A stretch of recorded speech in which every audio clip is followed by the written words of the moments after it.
안녕하세요. 결혼한 지 1년 조금 넘은 30대 중반의 여성입니다. 아이까지 있는 마당에 이혼을 결심한다는 게 쉬운 결정은 아니었지만 개념 없는 시어머니와 염치 없는 시동생 때문에 어쩔 수 없는 선택을 해야만 했네요. 학원에서 중학생들을 가르치던 저는 중소기업에서 일하는 남편과 소개로 만나 1년 정도의 연애를 하다 결혼식을 올리게 되었어요. 혼전 임신을 했기 때문입니다. 개인적으로는 제 이름으로 된 학원도 차리고 생활이 좀 더 안정이 되면 그때 결혼도 하고 엄마도 되고 싶었지만 생긴 애를 어찌할 수도 없으니 부부의 연을 맺게 되었습니다. 배가 불러오기 전에 웨딩드레스를 입고 싶었기 때문에 결혼 준비는 빠르게 진행되었습니다.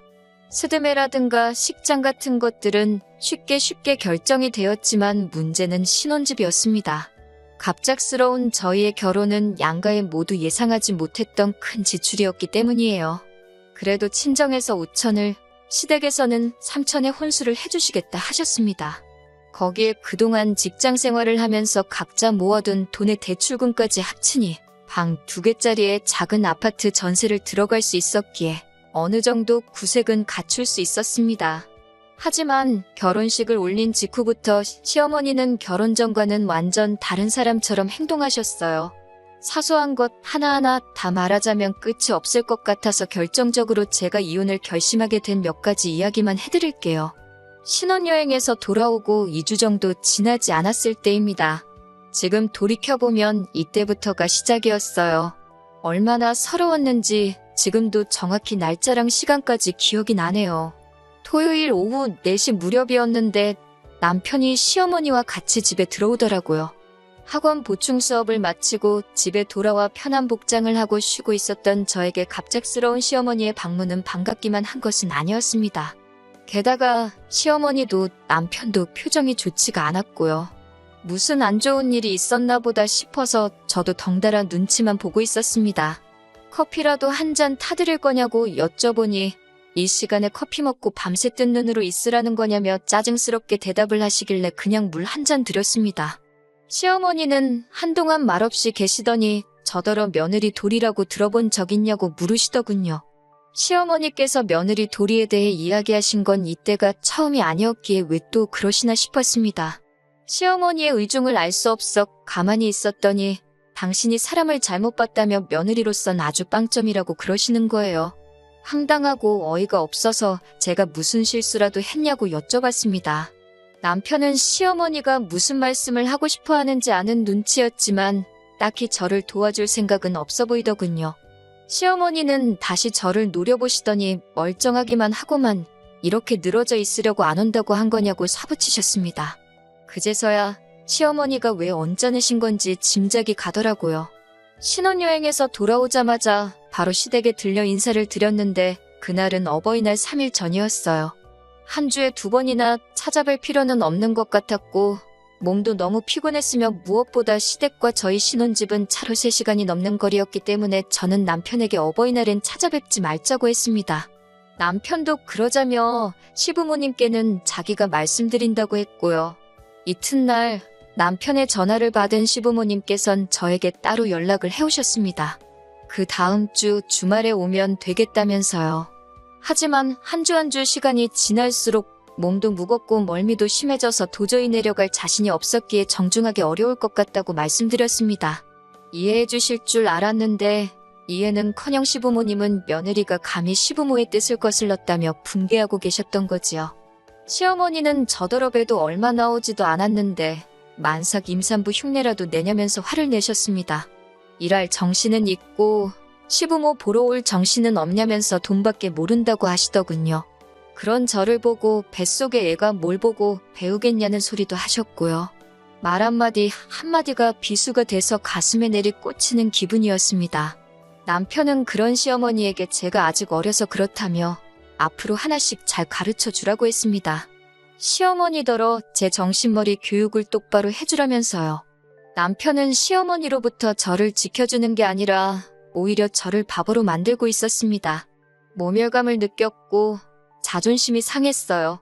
도무지 그런 소리를 듣고 가만히 있을 수 없어서 어머님께 만약에 어머님 아들이 돈을 잘 벌어왔으면 제가 일을 쉬었을 거고 그러면 시댁에도 내려갈 수 있었을 거라며 따졌습니다. 시어머니는 저더러 못하는 소리가 없다며 지금 저더러 지금 돈 번다고 유세 떠냐고 고함을 치시더군요.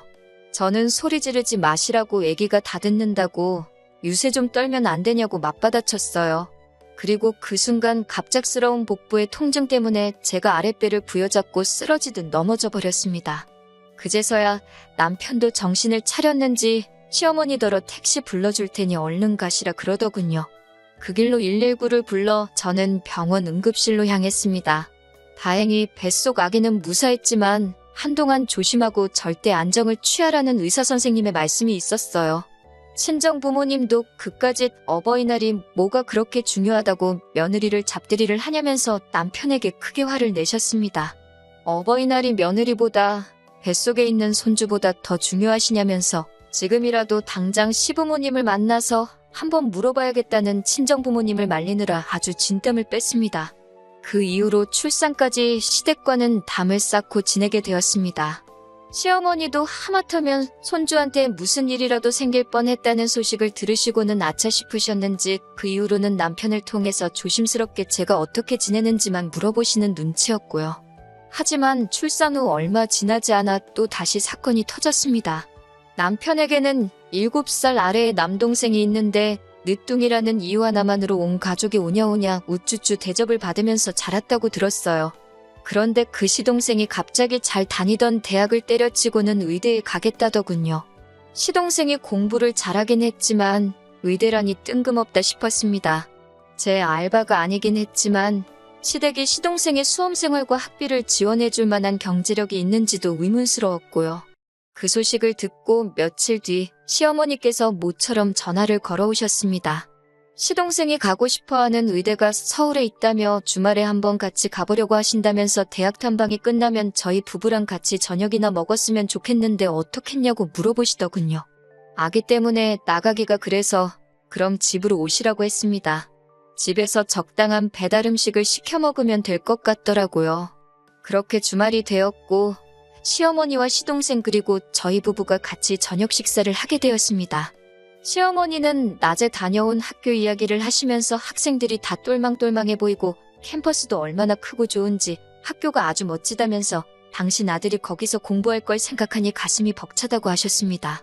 제가 못된 건지는 모르겠지만 하다못해 시동생이 수험 생활을 시작한 것도 아니고 어느 날 갑자기 의대를 가야겠다고 했을 뿐인데 시어머니가 너무 김칫국부터 드시는 거 아닌가 싶더라고요. 물론 한편으로는 저도 자식을 낳아서 그런지 자기 자식이 제일 이쁘고 잘나 보이는 시어머니의 마음을 조금 이해할 수 있을 것 같기도 했고요. 그러더니 시어머니가 갑자기 저희 부부에게 저희의 역할이 중요하다며 도와줄 수 있겠냐고 물으셨습니다. 시동생이 수험 생활을 노량진에서 하고 싶어 하는데 자취방 구하기가 쉽지 않다면서 딱 2달만 데리고 있어달라고 하시더군요. 2달 안에 방을 구해서 내보낼 거라며 더도 말고 덜도 말고 딱 2달만 데리고 있으라고요. 차라리 뭐 반년이라던가 수험기간이라고 하면 너무 길다는 핑계로 안 된다고 손살이라도 쳐볼 텐데 2달이라고 사정을 하시니 안 된다 소리가 쉽게 안 나오더라고요.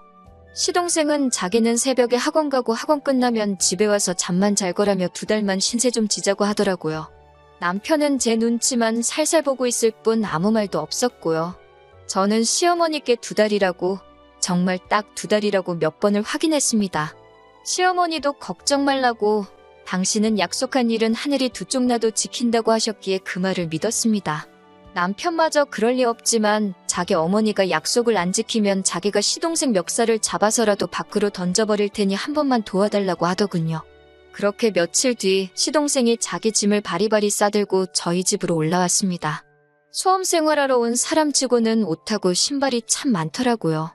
저도 학원에서 수험생을 가르쳐봤기 때문에 솔직히 학생의 자세나 태도를 보면 어느 정도 하겠구나 파악이 되거든요. 그런데 시동생은 제 경험에 의했을 때 절대 결과가 좋을 것 같지 않았습니다. 아니나 다를까 얼마간 지켜보니까 공부는 뒷전이었고 여자들을 만나러 다니는 것 같았습니다. 하지만 남편도 가만히 있는데 다 큰 시동생한테 이래라 저래라 하고 싶지도 않고 간섭한다 소리도 듣기 싫어서 모르는 척 해줬습니다. 약속한 대로 2달만 지나면 나갈 텐데 뭐하러 큰 소리를 내고 문제를 일으키겠어요. 무엇보다 제 딸 하나 돌보고 키우는 것도 일이었으니까요.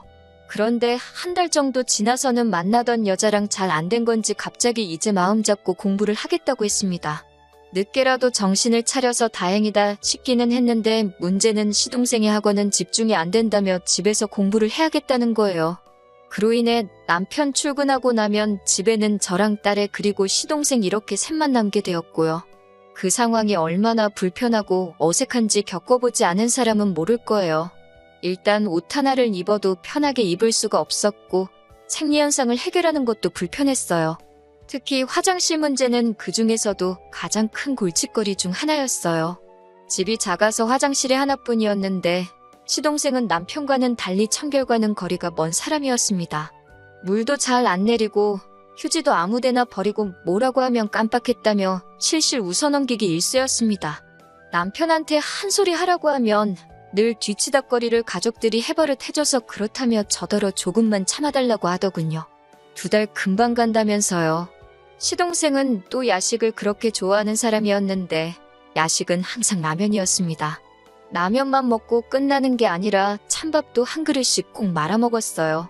툭하면 딸애가 잠들 시간에 부엌에서 달그락거리며 라면을 끓여대는 것도 열받아 죽겠는데 형수 찬밥 없냐고 불쑥불쑥 안방문을 열고 물어봐대니 정말 패주고 싶었습니다. 결국 제발 저를 귀찮게 좀 하지 말라는 뜻으로 일부러 찬밥을 만들어서 냉장고에 넣어놓기 시작했습니다. 뿐만 아니라 시동생이 언젠가부터 아침밥을 달라고 하더라고요. 하지만 저도 남편도 아침밥을 먹는 사람이 아니었기 때문에 저는 밥을 대신할 만한 시리얼이랑 간편식 몇 가지를 집에 챙겨두었습니다. 제 딴에는 나름대로 최선을 다해서 챙겨준 거였지요.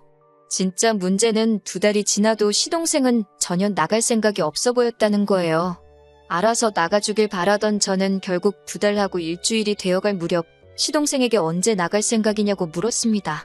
시동생은 뻔뻔한 얼굴로 아무래도 좀 더 있어야 될 것 같다고 하더라고요. 집도 너무 비싸고 저희 집에 있으니까 돈도 안 들고 너무 좋다면서요. 어이가 없어서 그럼 우리 부부는 어떻게 하냐고 어린 조카 방을 계속 쓰겠다는 소리냐고 물었습니다. 시동생은 지금처럼 계속 이렇게 살면 되는 거 아니냐고 그리고 갓난아기가 왜 방이 필요하냐면서 저를 오히려 이상한 사람 취급하더라고요. 저는 결국 시어머니께 전화를 드렸습니다. 약속하신 2달이 지났는데 시동생이 나갈 생각이 전혀 없어 보이니 데리고 가셨으면 좋겠다고요. 그러자 시어머니는 저더러 전화 한번 잘했다면서 내가 그렇게 잘 부탁한다고 너한테 몇 번을 말했는데 어떻게 우리 늦둥이한테 그럴 수가 있냐면서 악을 쓰시더군요. 무슨 말씀이시냐고 제가 뭘 잘못하기라도 했냐고 그러자 우리 늦둥이 아침밥도 안 주고 뻑하면 찬밥이나 먹이지 않았냐면서 당신이 모를 줄 알았냐고 소리를 치셨습니다. 저도 가만히 듣고만 있을 수는 없었어요. 갓난 아기 있는 집에 다 큰 성인 남성을 무책임하게 맡겨놓으시고는 이제 와서 제가 굶기기라도 했다는 식으로 나오시면 곤란하다고요.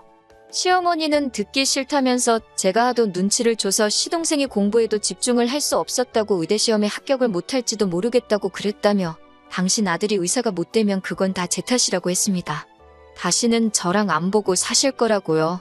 그날 밤 낮에 시어머니와의 전화를 곱씹으면서 도대체 어떻게 하는 게 좋을지 고민을 거듭했습니다. 저도 시어머니랑은 안 보고 사는 게 더 편하니까 그건 고민거리도 아니었어요. 하지만 저 때문에 시동생이 의대를 못 갔다는 희대의 개소리는 듣고 싶지 않았어요. 결국 고민 끝에 남편에게 털어놓았습니다. 남편의 반응을 보고 시어머니와 인연만 끊을지 아예 이혼을 할지 정할 심산이었어요. 남편이 제 편에서 말해주기를 간절히 바랬습니다. 이혼만큼은 솔직히 하고 싶지 않았으니까요. 그런데 남편은 제 마음도 모르고 시동생이 그렇게 잘못된 길로 가면 형수로서 한마디 하지 그랬냐고 제 탓을 하더군요. 제 친동생이어도 그렇게 내버려 뒀겠냐면서 서운하다고 했습니다. 밥도 진수성찬을 차려달라는 것도 아니고 따뜻한 밥에 따뜻한 국 한 그릇이면 뚝딱 먹을 앤데 그걸 찬 우유에 시리얼만 주고 그랬으니 애가 얼마나 서러웠겠냐고요. 저도 정말 화가 나서 남편에게 내가 집에서 놀았냐고 따졌습니다. 어디서 거지보다도 더러운 인간을 집안에 밀어넣어 놓고는 그 수발 안 들어줬다고 내 탓을 하냐고요. 저는 이제 더 이상 이야기할 가치도 없다고 갈라서자고 했습니다. 그러자 남편은 그럼 애는 어쩔 거냐고 애는 못 준다고 그러더군요. 애를 인질로 저를 잡을 셈이었던 것 같은데 전 솔직히 애를 줘도 상관없다고 생각했어요. 요즘 같은 세상에 딸하고 제가 지금 헤어진다고 영원히 못 만날 것도 아니다 싶었습니다. 남편은 자기 예상과 달리 제가 세게 나가니까 매우 당황한 눈치였어요. 갑자기 당당하던 기세가 한풀 꺾여서는 아무래도 막둥이라서 똥오줌 분간을 못해서 그러니까 저더러 좀만 참으랍니다. 의대 못 간다고 설마 누가 정말 제 탓을 하겠냐면서요. 하지만 남편의 속마음을 이미 알아버린 상황에서 제 마음은 차게 식어버렸습니다. 결국 아이는 제가 키우고 양육비 대신 지금 사는 전세집 보증금을 전부 제가 갖는 조건으로 이혼을 하게 되었습니다. 남편도 그제서야 시어머니와 시동생 때문에 자기가 이혼남이 된 거라며 그 둘에게 울분을 토했던 것 같더라고요. 하지만 이제 더 이상 제 알바가 아니었지요. 남편이 아무리 울며불며 사정해도 그 집구석으로 두 번 다시 제 발로 직접 들어갈 생각이 없으니까요.